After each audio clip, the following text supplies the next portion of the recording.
اعوذ باللہ من الشیطان اللعین الرجیم، بسم اللہ الرحمن الرحیم۔ السلام علیکم ورحمۃ اللہ وبرکاتہ۔ محترم ناظرین، ہماری کلاس احکام شرعیہ کے بارے میں جاری ہے۔ آج ہم نگاہ ڈالنے کے بارے میں کیا حکم ہے، آیا ایک مرد کسی نامحرم عورت کی طرف دیکھ سکتے ہیں یا نہیں دیکھ سکتے ہیں، اور اسی طرح ایک عورت کسی نامحرم مرد کی طرف دیکھ سکتے ہیں یا نہیں دیکھ سکتے ہیں، آیا دیکھنا کس صورتوں میں حرام ہے اور کس صورتوں میں کوئی اشکال نہیں ہے، وہی آپ ناظرین کی خدمت میں بیان کروں گا۔ یہ مسئلہ بہت اہم اور مطلع بھی ہے۔ پہلا مسئلہ ہے کہ مرد کے لیے نامحرم عورت کا جسم دیکھنا اور سر کے بالوں کو دیکھنا لذت کے ارادے سے ہو یا نہ ہو، یعنی لذت کے ارادے کے بغیر دیکھے، اور اسی طرح حرام میں مبتلا ہونے کا خوف ہو یا نہ ہو، ہر صورت میں مردوں کے اوپر نامحرم عورتوں کی طرف دیکھنا حرام ہے۔ اصلاً ان کے جسم کی طرف، ان کے سر کے بال کی طرف نہیں دیکھ سکتے ہیں۔ اور دوسرا مسئلہ ہے، آیا اسی طرح جس طرح جسم اور سر کے بالوں کی طرف دیکھنا حرام ہے، اسی طرح ان کے نامحرم عورتوں کے چہرے کی طرف دیکھنا اور ہاتھوں کی طرف دیکھنا بھی حرام ہے یا نہیں ہے۔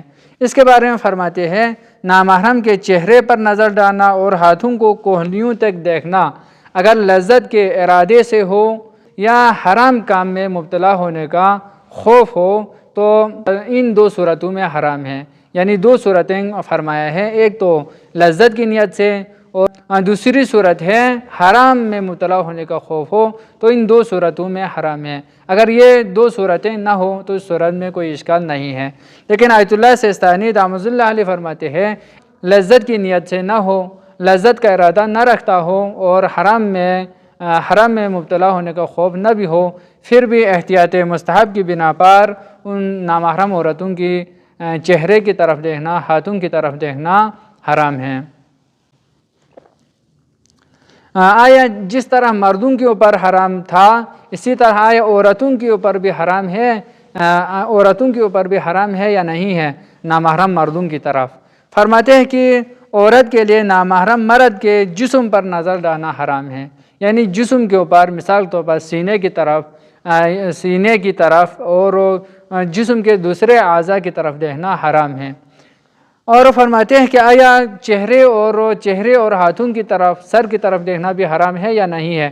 اس کے بارے میں فرماتے ہیں، جسم کے وہ حصے جنہیں عرفاً چھپانا ضروری نہیں ہے۔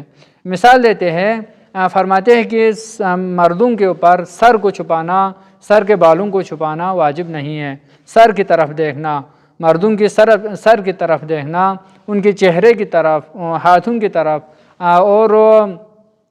اور پاؤں کے گھٹنے سے نیچے دیکھنا، یہ دو شرطوں کے ساتھ حرام ہے۔ ایک یہ ہے کہ لذت کی نیت سے دیکھے، اور دوسری شرط ہے اگر حرام میں مبتلا ہونے کا خوف ہو، ان دو شرطوں کے ساتھ دیکھنا حرام ہے۔ اگر یہ دو شرط نہیں ہے تو اس صورت میں عورتوں کے اوپر حرام نہیں ہے نامحرم مردوں کے چہرے اور سر اور عرفاً جو چھپانا واجب نہیں ہے ان کی طرف دیکھنا۔ اللہم صلی علی محمد و آل محمد، والسلام ورحمۃ اللہ وبرکاتہ۔